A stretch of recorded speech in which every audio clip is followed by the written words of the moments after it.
Are millennial men a hopeless generation of lazy, emasculated ne'er-do-wells living the stereotypical life in the basement, playing video games, and having to be hounded into their responsibilities? One of my viewers seems to think so. His comment and my reaction coming up on An Ear for Men.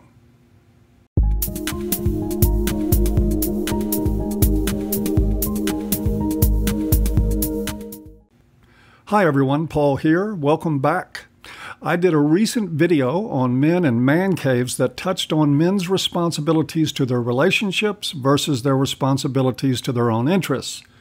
It was a response to an article on a Christian website admonishing men to be careful with man caves because they might lead them to neglect their families. One viewer thought that video was missing something really big: millennial men. Rather than paraphrase or speak for him, I'm going to quote his entire comment. It was a thoughtful statement and deserves to be heard entirely and in context. This comes from Noah Larson. I will use inflection where he used the caps lock and will hopefully do him justice with this reading. All right, Paul, he says, I've been listening for a while now and I love your videos, but I think you're missing something. You're addressing men here, but not the men of the millennial generation, the generation that I found out the other day outnumbers everyone else in the country, God help us all. We've been brought up on Google, free internet porn, and Xbox. I know a lot of men who will or would, if their wifey or girlfriend would let them, disappear into their man cave and spend the entire evening there screwing off on the Xbox or computer or whatever. Basically wasting their time on stupid, trivial crap that doesn't matter at all in the grand scheme of things. They aren't men at all. They're just boys whose body outgrew their brain.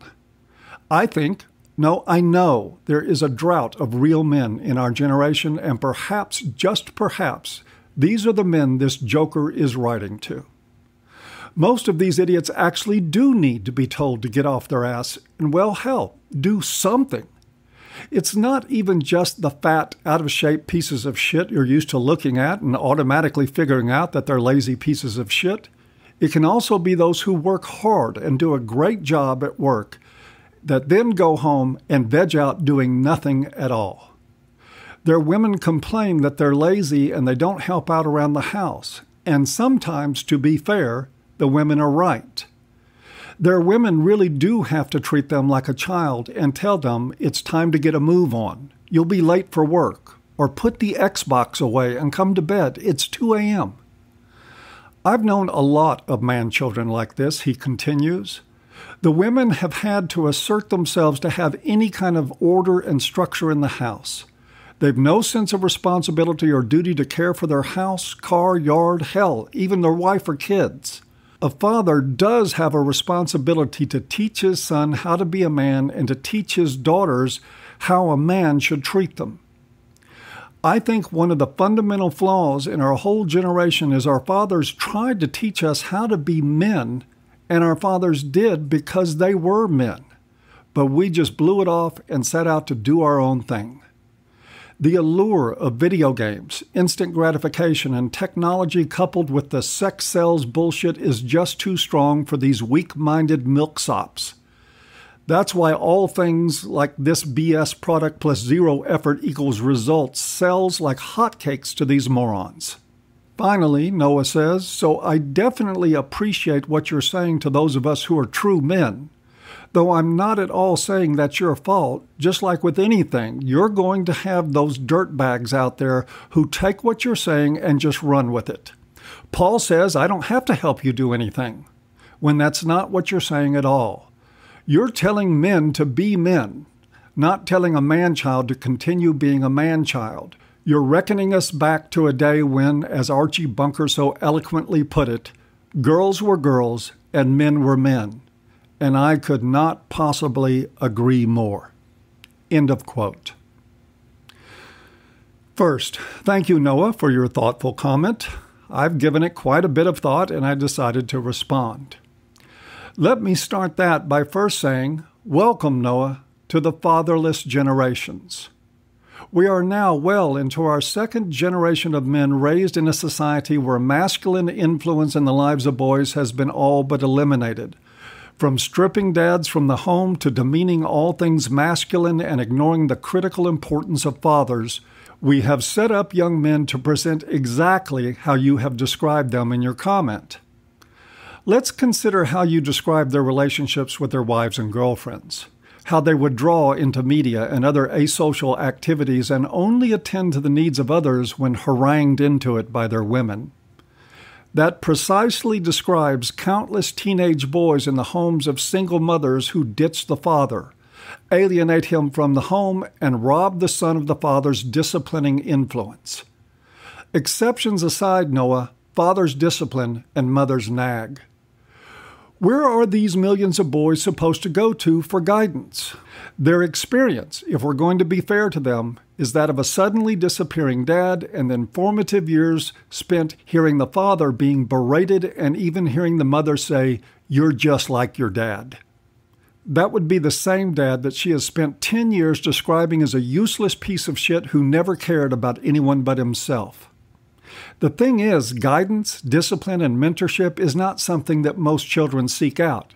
It has to be brought to them. Most single mothers aren't capable of delivering. Their common MO is to get compliance through emotional and psychological bullying. That is a perfect formula to create a 21-year-old who just doesn't give a fuck about anyone else and ultimately about himself. And it is not shocking at all to see the same attitude even in young men whose fathers manage to stay in the home. Peer influence is a powerful force in young people, and a huge percentage of young male peers are fatherless and being raised by shallow, self-indulgent women who put absolutely nothing before their petty desires, including the welfare and future of their offspring. Indeed, from my perspective, I'm thankful that these young men are escaping into media and video games instead of into weaponry and retaliation. The Great Fatherless Society is one of the darkest chapters in our history, and its damage is buried underneath the weight of a massive consumer culture, political correctness, and our sadly human tendency to recriminate more than we seek to understand. And that brings me to another point in this. Noah said in his comment, and I'm paraphrasing him here, that I was talking to real men in these videos, not the overgrown boys of the millennial generation, implying my message was lost on them. And he's partially right on one count.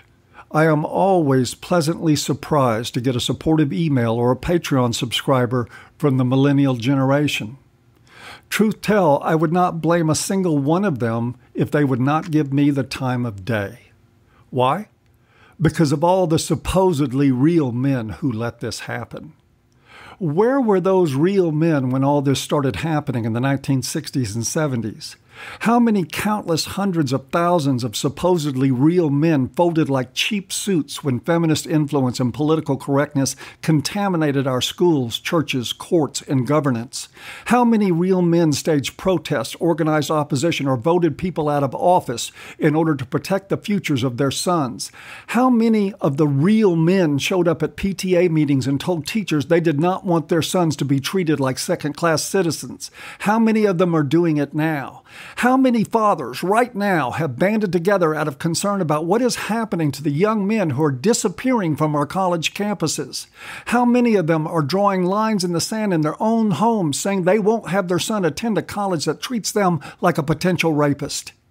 If we're going to be critical of millennials for doing nothing, let's at least be as critical of others for the same and recognize that the same generations of men that cured polio, landed on the moon, and invented the internet were impotent and silent in the face of all this nastiness that harmed our boys.